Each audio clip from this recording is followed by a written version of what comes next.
Dear Patriots, before the news starts, please subscribe to our patriotic channel by clicking the subscribe button.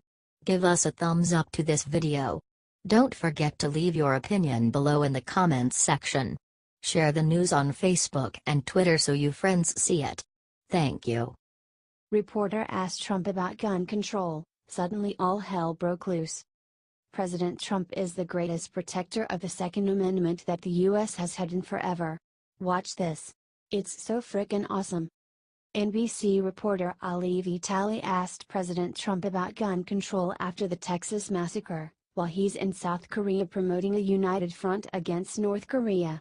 President Trump totally took her to school with this response. God bless our president. He just took down this reporter and showed that a good guy with a gun is the only thing that seems to be able to take down a bad guy with a gun. Trump then talked about Stephen Willeford, the Sutherland Springs resident confronted shooter Devin Kelley. The president said the following: "You might not have had that very brave person who happened to have a gun or a rifle in his truck go out and shoot him and hit him and neutralize him. I can only say this, if he didn't have a gun, instead of having 26 dead, you would have had hundreds more dead." Trump needs our help to get his message out. The media is spinning out. Share this with 3 Trump supporters you know. Comment time with Trump. Thanks for reading.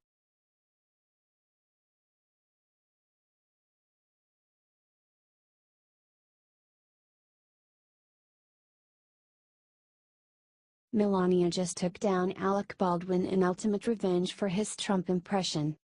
Good things come to those who wait, as was the case for Melania this week when Alec Baldwin finally handed her the perfect opportunity to get revenge for his long-standing impersonation of her husband on Saturday Night Live, via BizPac Review. Baldwin claimed during an interview that a friend told him the First Lady enjoys his impression of President Trump. Check it out. "Someone told me, WHO's friends with someone in the White House, or formerly in the White House, that Melania Trump loves SNL and she loves my impersonation," Baldwin said in the interview. He continued that she told this person, very high up in the White House press there, that's exactly what he's like. Not so fast, Baldwin. Melania has something to say about that. The First Lady responded to his assertions via a spokesperson, who said his comments were not true, which is why Mr. Baldwin has no actual names to go with his bizarre assertion. President Trump condemned the impression as well in tweets earlier this year. Baldwin claimed Monday that Trump must be horrified and beside himself that the First Lady finds his impression funny. Baldwin is promoting a book, because isn't everyone these days?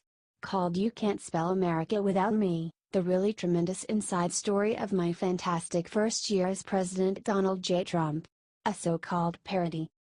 Share this if you are tired of Alec Baldwin attacking our president. It is so disgusting at this point.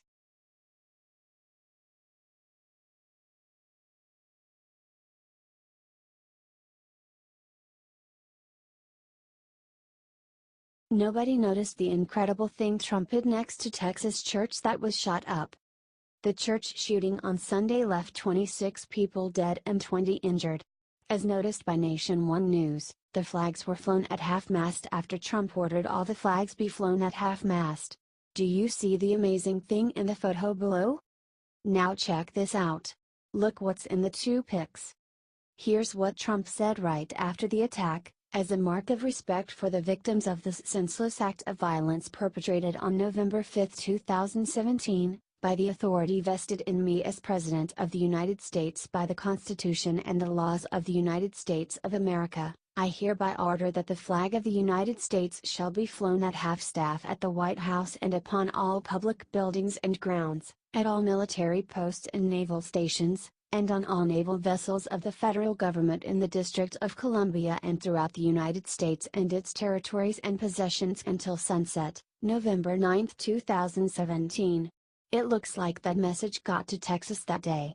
Here's another good picture. God bless Texas. God bless the United States and may all those struck by bullets rest in peace. It is horrible that Christians are openly persecuted in America. Share this if you are still praying for everyone in Texas. Share.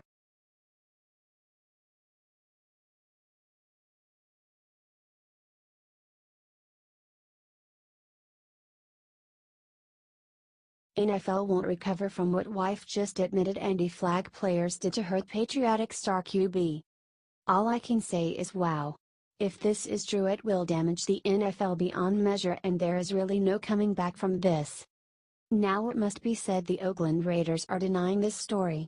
Fair enough, but the wife of one of the players is confirming Roger Goodell's worst nightmare, and if she is correct, the NFL is done. Here is the backstory. Star quarterback Derek Carr is a vocal Christian in the locker room and an even louder American patriot. He often asks his teammates to pray before games, and his offensive line was not down with it.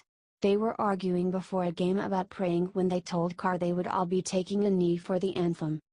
Carr was not happy and told the NFL's only all-black NFL offensive line that was unacceptable. Because the offensive line has played well, and because that particular week, Week 3, Derek Carr got sacked multiple times and got injured, conspiracy theories flew around the league that they did through the game on purpose. Until today they were only conspiracy theories.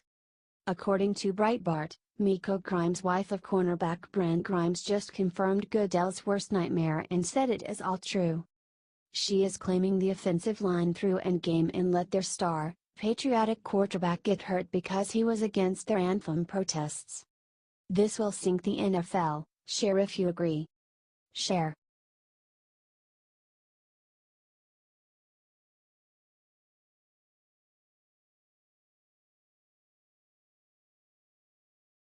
Yikes! Donna Brazile just dumped another massive heap of dirt on the DNC. Donna Brazile's book was released on Tuesday, and it effectively dumps another massive heap of dirt on the heads of the DNC and Debbie Wasserman Schultz, via Fox News. Brazile says in the book that despite financial woes, there were a plethora of perks allotted to former chairwoman Wasserman Schultz to keep her fat and happy, such as a large SUV for travel and a body woman. Check it out. Debbie had a chief of staff and a body woman. She also had media consultants and a fundraising consultant. I was free to hire my own consultants, 2 or 3 if I liked, and bring in a new communications team. All of that would go on the DNC payroll, Brazile said. Brazile went to say that she did almost none of the above. She sold the SUV and chose not to hire a team of consultants. God knows I didn't need a body woman, she also said. Brazile suggested the cushy situation set up for DWS was part of the strategy behind the contractual agreement that Hillary Clinton's campaign had made with the DNC. This was the way to keep the chair fat and happy, give her a huge staff and lots of perks, and don't ask her to do anything, she says in the book. Brazile revealed that Clinton had set up a financial arrangement with the DNC 1 year prior to her nomination in a Politico article that was printed last week.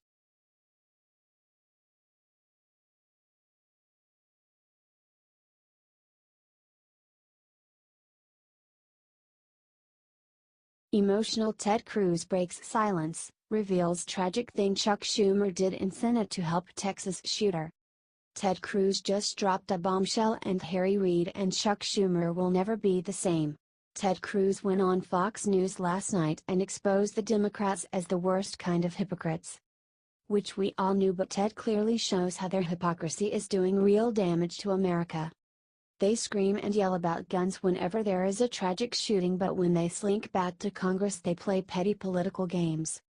According to Breitbart, Cruz said the Democrats filibustered legislation that he co-sponsored with Chuck Grassley that would have resulted in this shooter being in federal prison instead of murdering those innocents in that Texas church. This should have been stopped beforehand.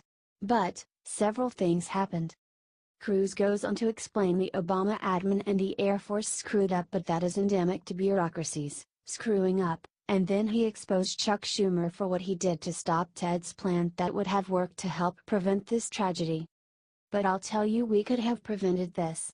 In 2013, in the wake of Sandy Hook, I joined with Chuck Grassley. We introduced legislation that was called the Grassley-Cruz legislation. And it was aggressive legislation targeting felons and violent criminals to stop them from getting guns. He lied on the forms. That is a felony to lie on those forms. The Obama administration didn't prosecute those cases. In 2010, 48,000 felons and fugitives lied and illegally tried to purchase guns. They prosecuted only 44 of them.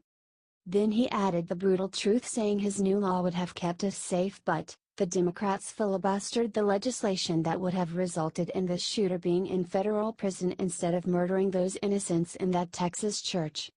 Share if you think the Democrats are ruining this great nation one petty political game at a time.